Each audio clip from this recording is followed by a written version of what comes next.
राम राम हरे हरे हरे कृष्ण कृष्ण कृष्ण हरे हरे हरे राम राम राम हरे हरे जय राधे राधे राधे जय राधे राधे राधे जय निताय गौर हरिवाल हरिवाल निताय गौर हरिवाल हरिवाल निताय गौर हरिवाल हरिवाल निताय गौर हरिवाल हरिवाल। बोलो श्रीमद् भागवत महापुराण की, श्री कृष्ण द्वैपायन बद्रिव्यास जीव की, श्री शुक मुनि की, श्री सुत मुनि की, परीक्षित महाराज की, सनकादि ऋषिवृंदों की, आपन अपन गुरुदेव की, आपन अपन इष्टदेव की, राजेंद्र हरिसभा की, आनंद मठ आश्रम की, श्रीमद् भागवत सप्ताह ज्ञान यज्ञ की, श्रीमद् भागवत सप्ताह ज्ञान यज्ञ द्वितीय दिवस की, जय जय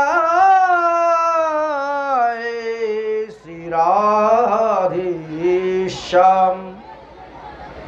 परमहंस शिरोमणि श्री सुखदेव गोस्वामीपाद आसन्न मृत्युग्रस्त महाराज परीक्षितेर सभाते गिये जेभावे भागवत सप्ताह ज्ञान यज्ञ अनुष्ठान करेছিলেন, आज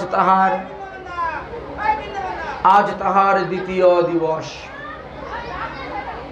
बेशी হয়ে গেছে একটু। हाँ, गतकालके आमरा भगवानेर बराह अवतार हिरण्याक्षबध पर्यन्त आमरा आस्वादन करेছিলাম। आज तार परवर्ती विषयगुलो आमरा आस्वादन करब।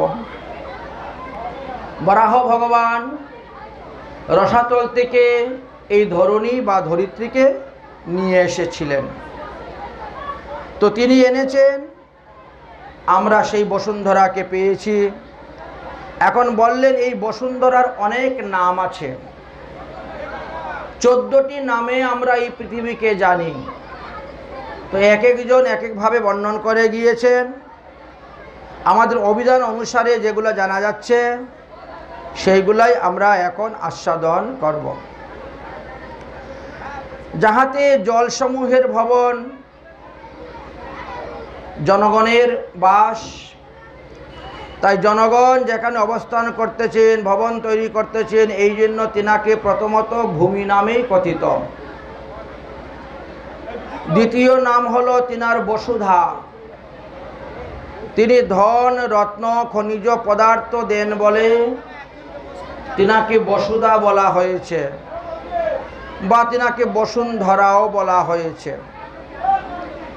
বিরাট পুরুষের উরুদেশ হইতে এই পৃথিবী দেবীর জন্ম হয়েছিল, এই জন্য পৃথিবী দেবীকে উর্বীও বলা হয়।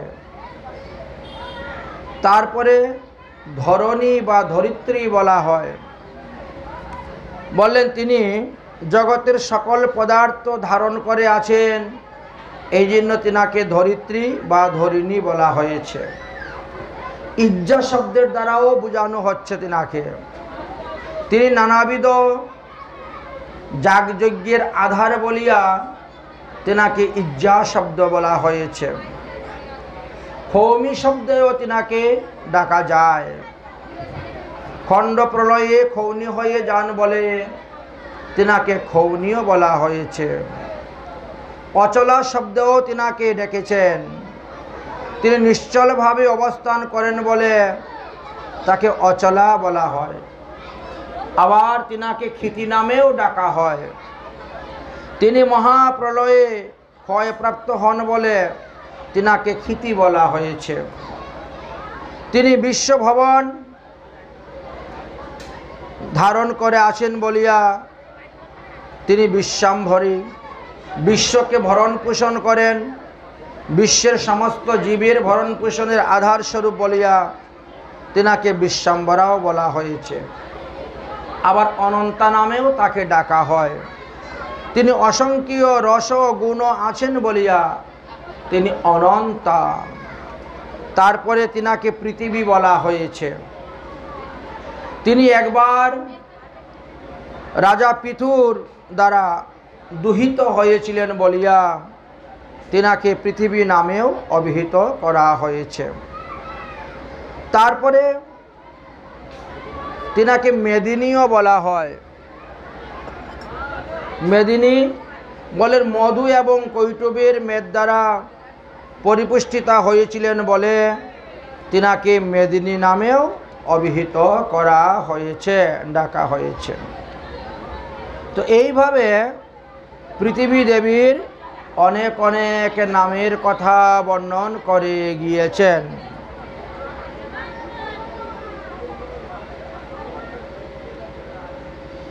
তারপরে বিষ্ণুপত্নী নামেও তিনাকে ডাকা হয়েছে, কারণ ভগবান বিষ্ণুকে তিনি বিবাহ করেছিলেন বলে তিনাকে বিষ্ণুপত্নী বলা হয়। আমরা প্রতিদিন সকালে ঘুমের থেকে উঠেই পৃথিবী দেবীকে যখন প্রণাম করি তখন আমরা কি বলি?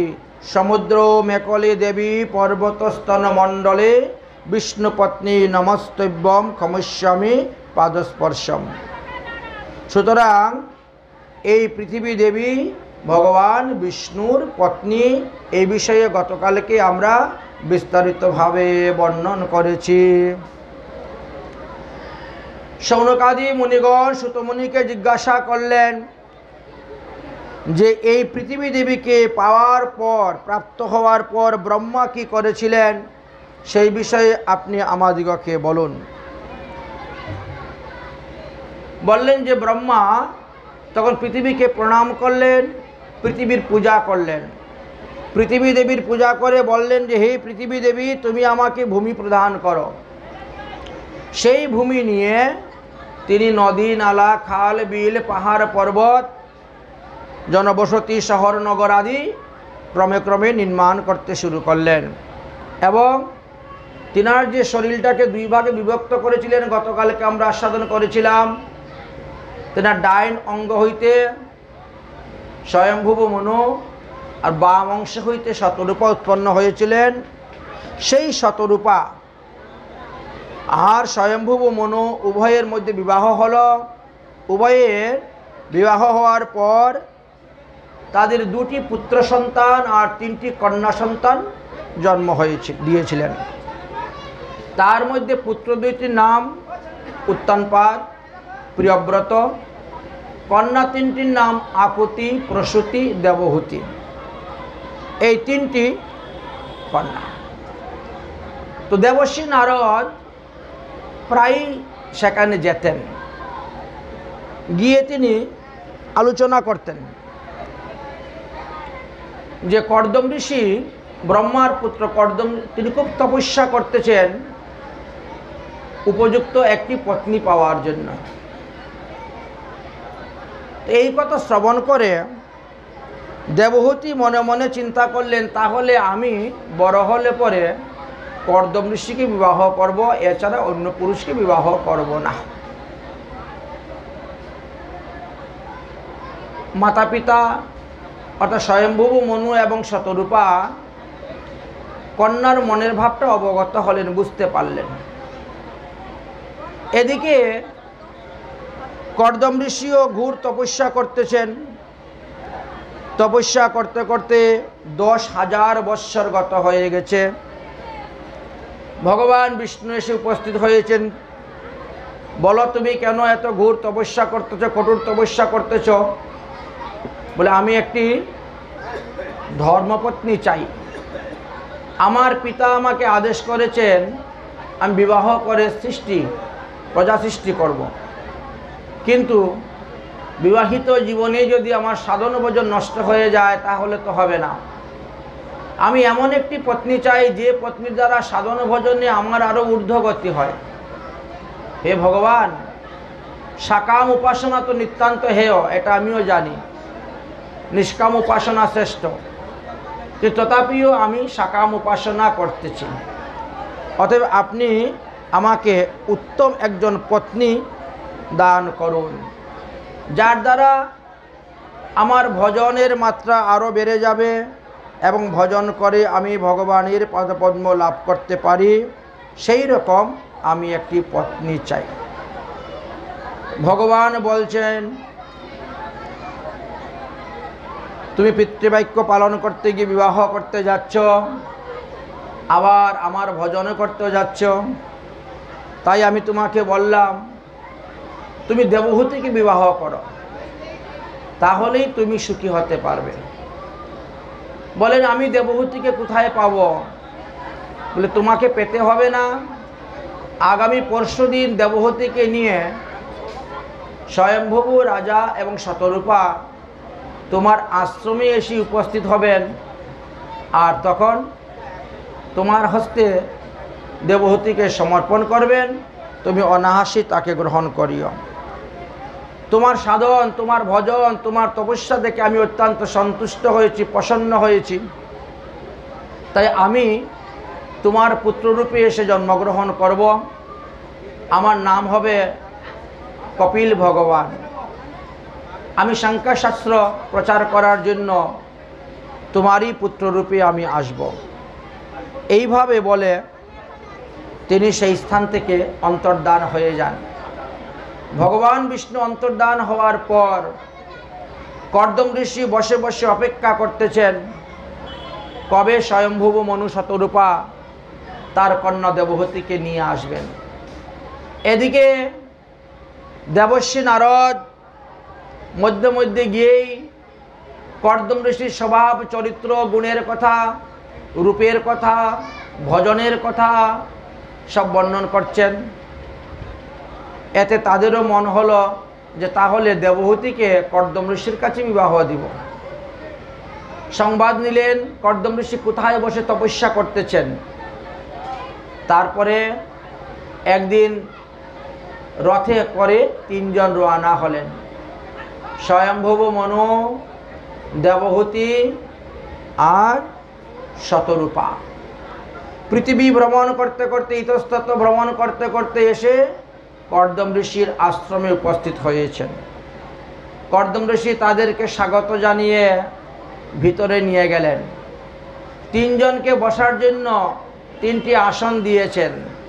বসুন, আসন গ্রহণ করুন। স্বয়ম্ভূ মনু একটি আসনে বসলেন, শতরূপা একটি আসনে বসেছেন, কিন্তু দেবহূতি আসনে বসছেন না, তিনি দাঁড়িয়ে আছেন।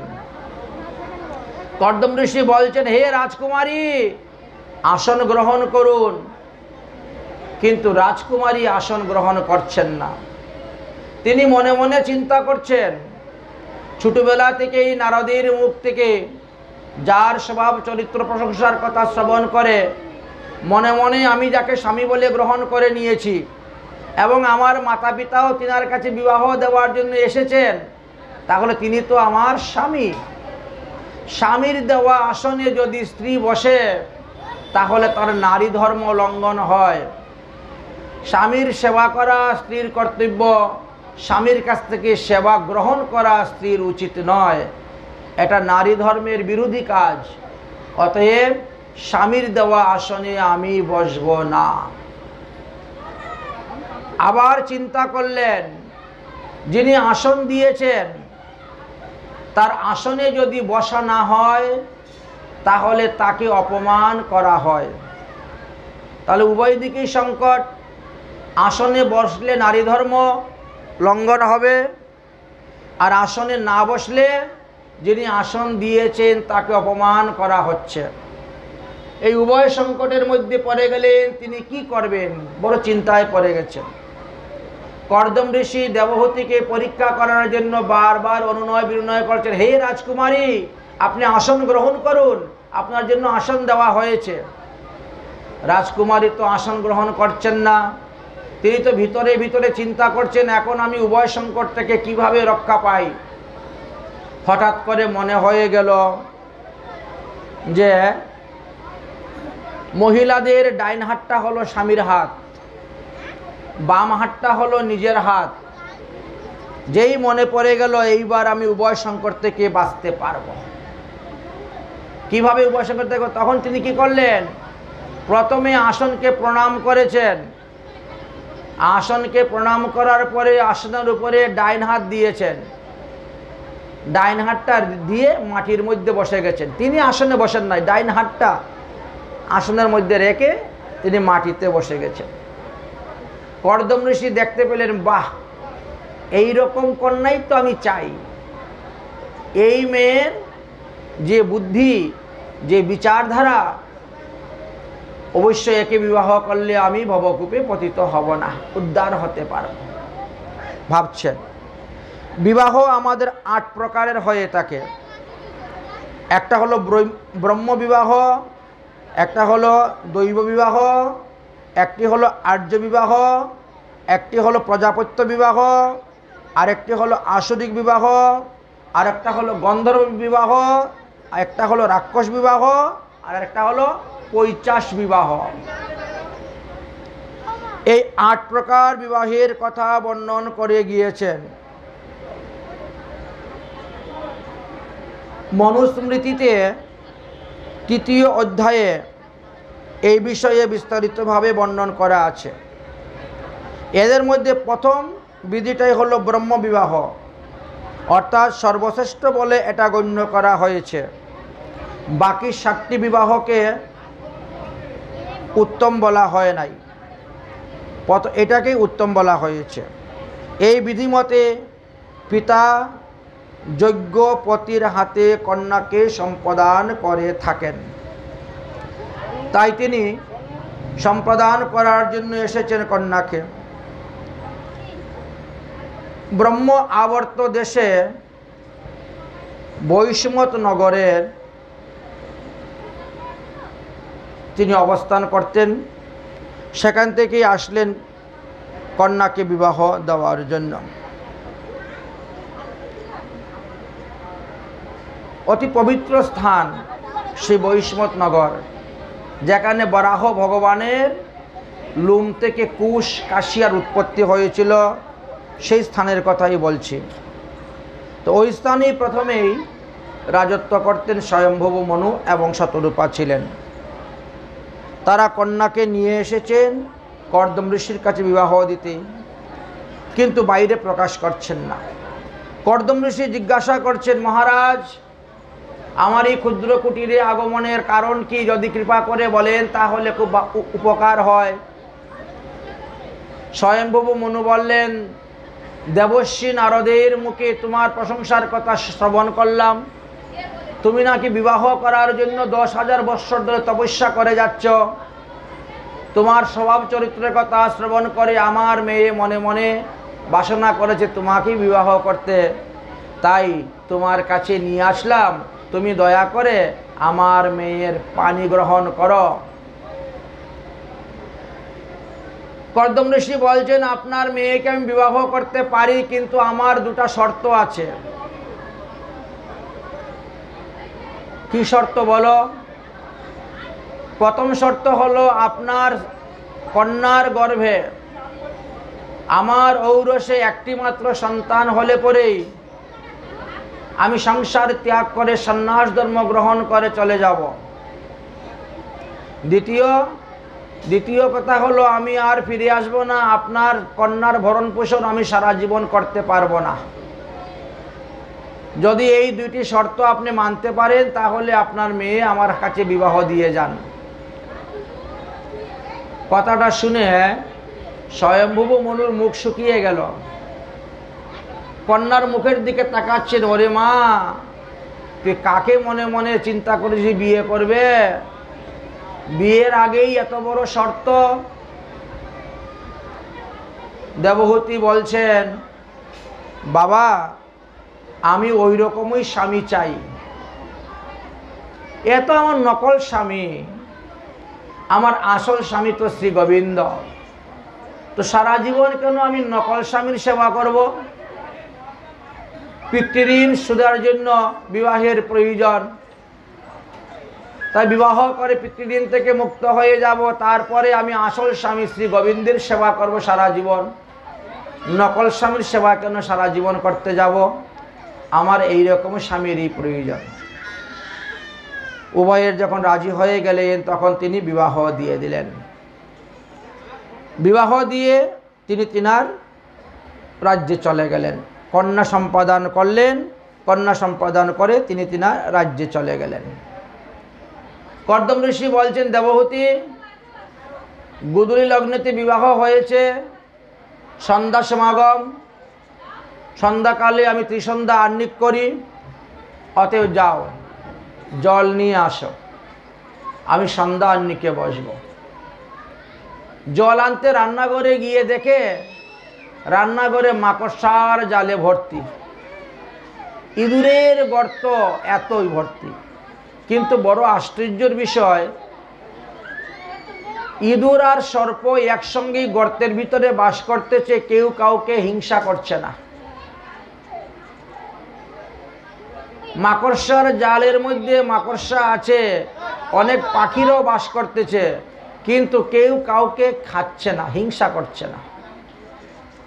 পিছন দিকে জানালা দিয়ে তাকিয়ে দেখেন পিছনে একটা নদী দেখা যাচ্ছে।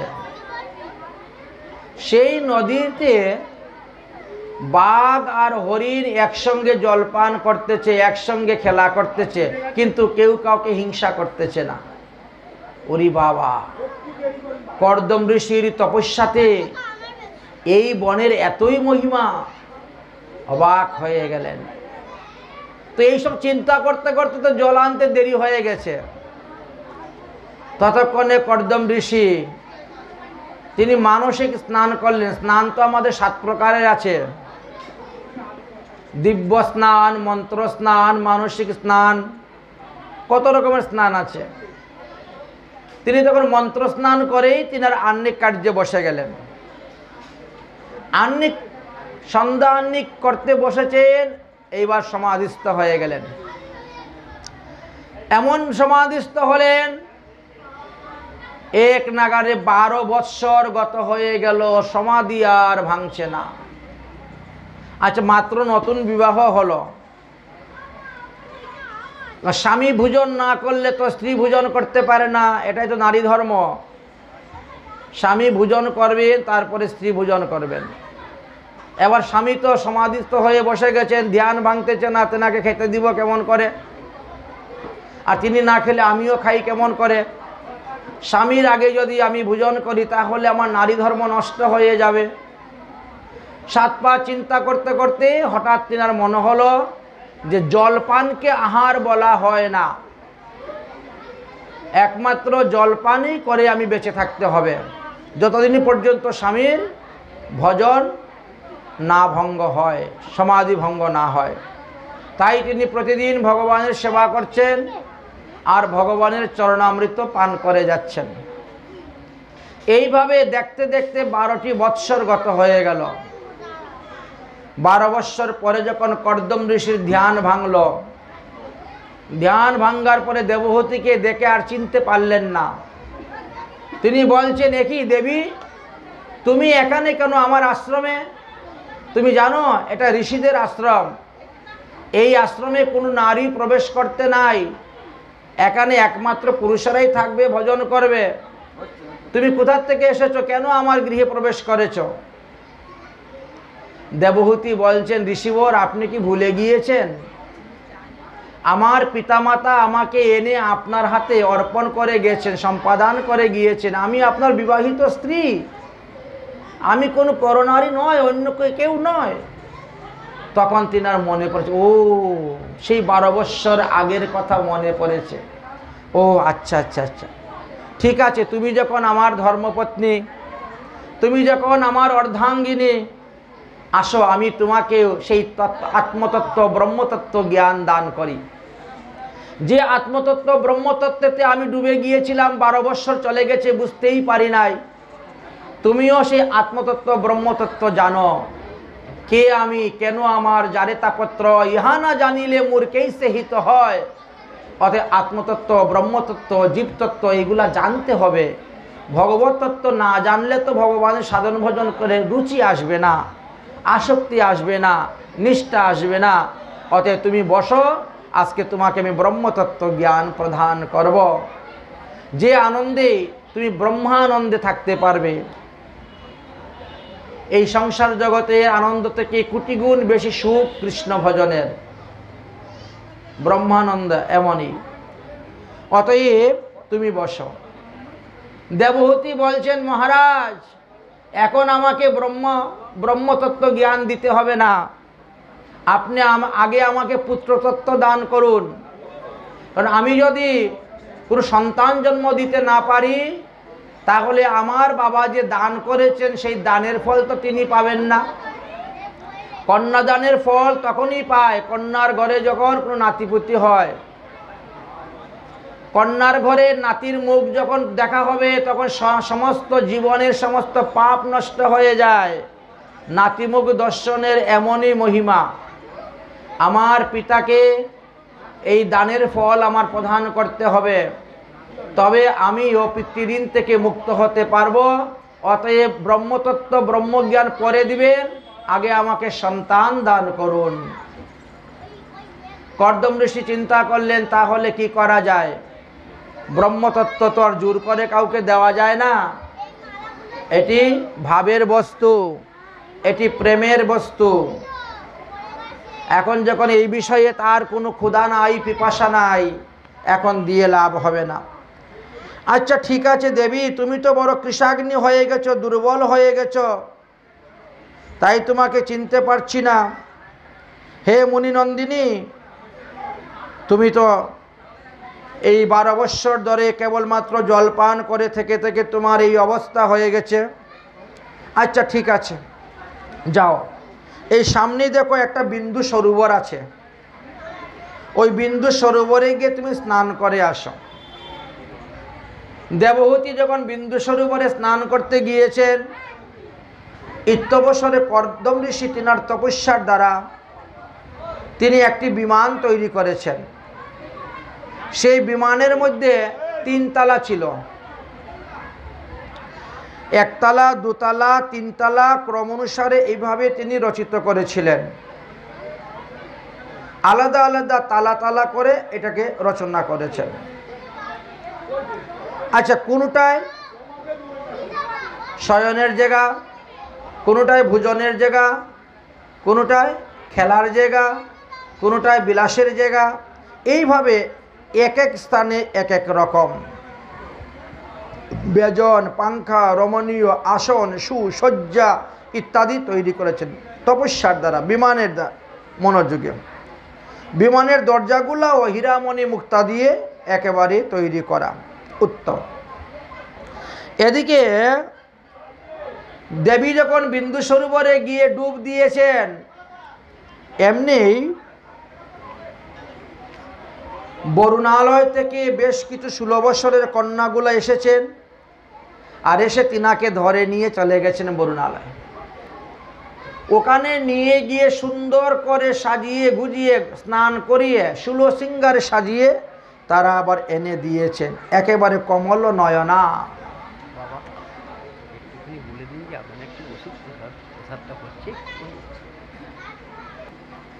দেবহূতিকে যখন কর্দম ঋষি প্রাপ্ত হলেন, তখন তিনি বিমানের মধ্যে নিয়ে বসলেন। চলো বিমানে বসো।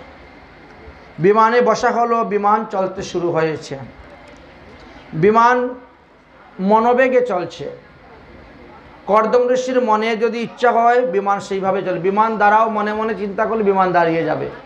বিমান উপর দিকে উঠো, বিমান নিচের দিকে নামো, বিমান ডাইনের দিকে ঘুরে যাও, বিমান বামের দিকে ঘুরে যাও, মনোবেগে।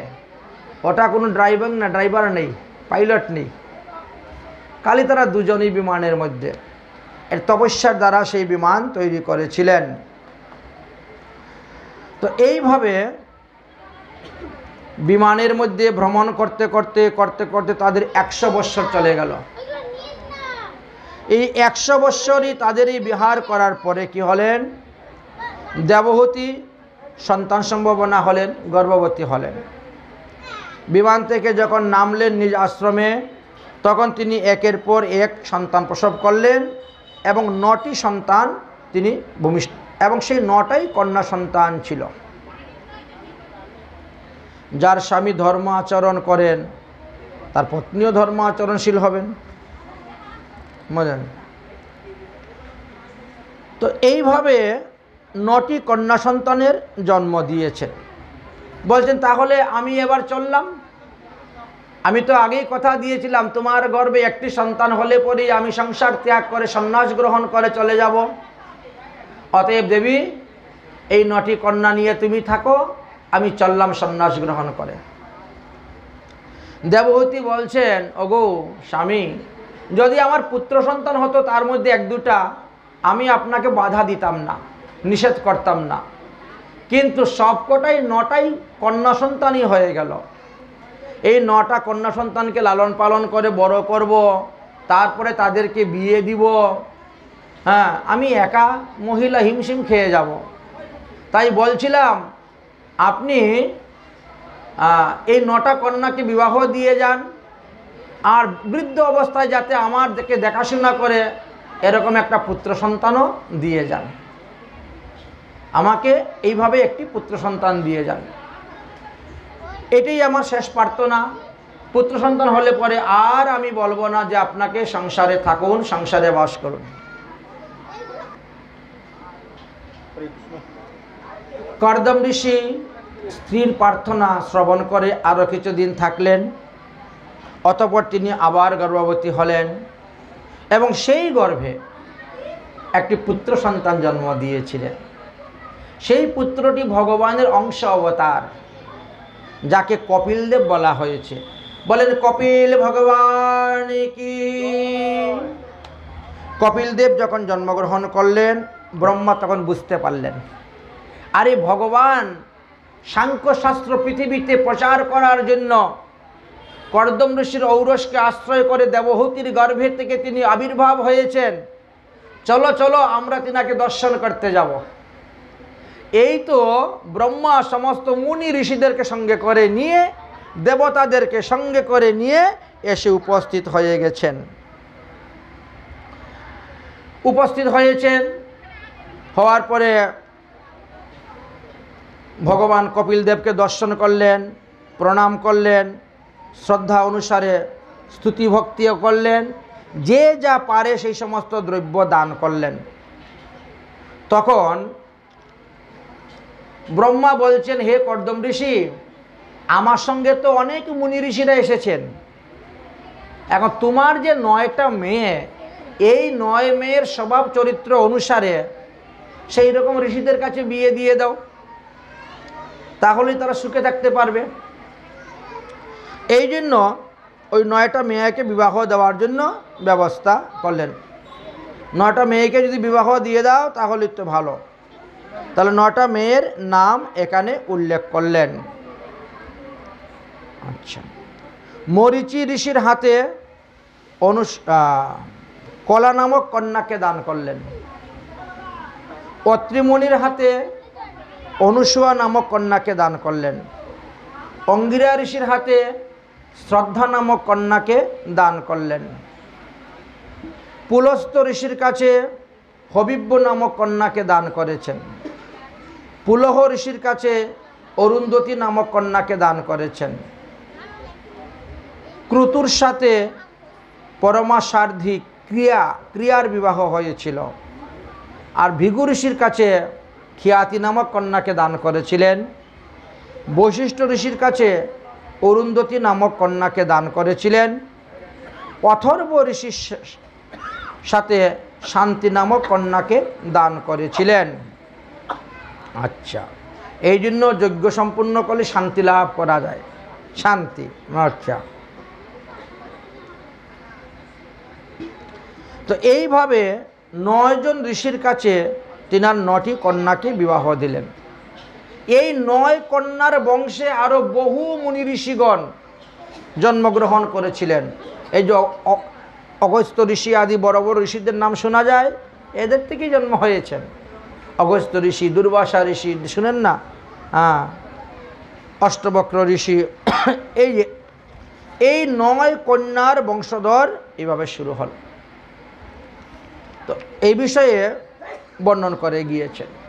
তারপরে ভগবানকে প্রণাম করে তারা চলে গেলেন। চলে যাওয়ার পর কর্দম ঋষি বলছেন, তাহলে এবার আমার ছুটি, আমাকে বিদায় দিয়ে দাও দেবহূতি। তোমার তো একটি পুত্র সন্তান হয়েই গেল, 9 কন্যারও বিবাহ দিয়ে দিলাম, আর তোমার চিন্তা নেই। দেবহূতি বিদায় দিয়ে দিলেন।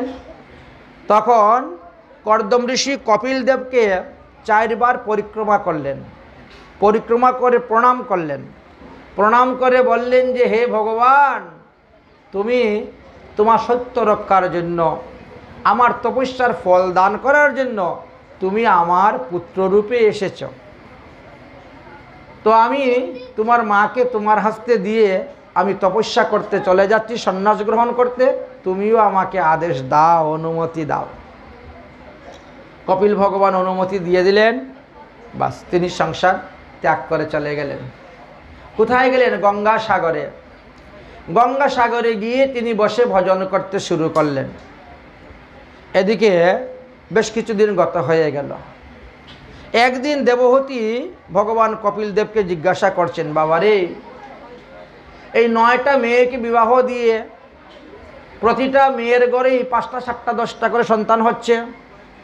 আজকে এই মেয়ের বাড়ি, কালকে ওই মেয়ের বাড়ি, পরশু ওই মেয়ের বাড়ি, দৌড়াদৌড়ি করতে করতে আমার জীবন চলে যাচ্ছে। সাধন ভজন তো কিছু হলো না। তোমার বাবার সঙ্গে যখন আমার বিয়ে হয়েছিল তখন তিনি আমাকে আত্মতত্ত্ব, ব্রহ্মতত্ত্ব দান করতে চেয়েছিলেন, কিন্তু আমি তো তখন নাই, না নিয়ে তো ভুলই করেছি। এখন তো বাবা তুমি তো ভগবান, তুমি তো সাংখ্যশাস্ত্র প্রচার করার জন্য এসেছো, অতএব তোমারই শাস্ত্রের মূল সারাংশ কথা কিছু আমাকে শোনাও। কিভাবে আমি সংসার বন্ধন থেকে মুক্ত হয়ে ভগবান পদপদ্ম লাভ করে ভগবত ধামে যেতে পারবো, সেই তত্ত্বগুলা আমাকে শ্রবণ করাও। দেবহূতির প্রশ্নের উত্তর দিতে গিয়ে কপিল ভগবান ভক্তিযুগের মাহাত্ম্য কথা বর্ণন করতে শুরু করলেন।